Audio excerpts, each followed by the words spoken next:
Here's how to use a Roblox support ticket. Now, let's open up the Roblox app here on your iPhone, Android, or you can go to roblox.com if you're on a computer as well. The first way to get to a support ticket to submit one is to get to the Help Center. So on your app, you can tap on the More button at the bottom right. And then you can just, from the top, scroll down until you get to Help and Safety and tap on that. And then tap on Help.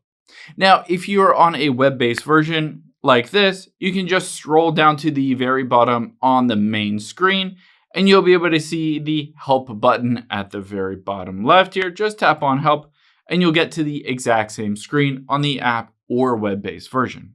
Let me go over to the app real quick. Now on here, it says, what do you need help with? Your Roblox account, payments, gift cards, parental controls, moderation.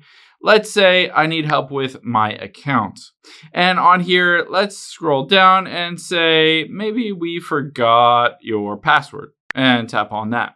Now, if you forgot your password and you needed to reset it, you can always go through the process of resetting it, and it walks you through this big, long troubleshooting information. But at the very bottom, it always gives you the ability to contact Roblox support. So you say the need more help, contact support here. Just tap on that button.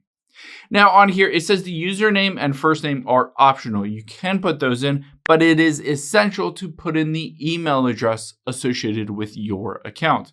So enter in the email address that you use to sign up for your Roblox account here. And then you can say, what device are you having problem on? I'm on my iPhone. You can put whatever device you're on. And the category, let's say I can't log in. And a subcategory, I forgot my password. And then you can just say, hey, I don't have my password. Can you help get my account back? Something like that. And then just hit the continue button here. Oh, I need to enter in the email address and then hit continue. They'll email you a confirmation that they received it. And usually within a few days, they will send you a response back to help you out.